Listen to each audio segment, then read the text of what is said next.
మరియు పరిసర ప్రాంత ప్రజలకు గొప్ప శుభవార్త.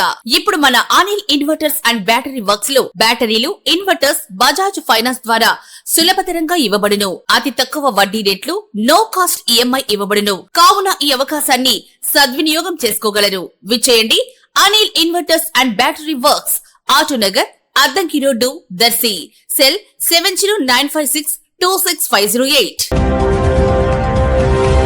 దర్శి పట్టణంలోని కురిచేడు రోడ్డు వైపు గల రైతు బజార్ నిర్మాణం త్వరలోనే పూర్తయి ప్రజలకు ఉపయోగంలోకి వచ్చేందుకు దాదాపుగా మార్గం సుగమం అయినట్లయింది. రైతు బజార్ నిర్మాణమును పూర్తి చేసి ప్రజలకు ప్రయోజనం చేకూర్చేందుకు దర్శి నియోజకవర్గ TDP in-charge doctor Gottipati Lakshmi విశేష కృషి చేస్తున్నట్లు తెలుస్తుంది. అలాగే రాష్ట్ర ముఖ్యమంత్రి వర్యులు నారా చంద్రబాబు నాయుడు ప్రతి నియోజకవర్గంలో రైతు బజార్ ను ఏర్పాటు చేసేందుకు నిర్ణయించడంతో దర్శిలోని అసంపూర్తి దశలో ఉన్నటువంటి రైతు బజార్ నిర్మాణం వేగవంతంగా పూర్తయ్యేందుకు అవకాశాలున్నాయి. రైతు బజార్ ఏర్పాటు వలన రైతులు వారు పండించిన తాజా కూరగాయల్ని, ఆకుకూరల్ని తక్కువ ధరకే ప్రజలకు అమ్మటం వలన కొనుగోలు చేసే ప్రజలకు మేలు జరగనుంది. ప్రజలు ఎన్నో ఏళ్ల కళ నెరవేరనుంది.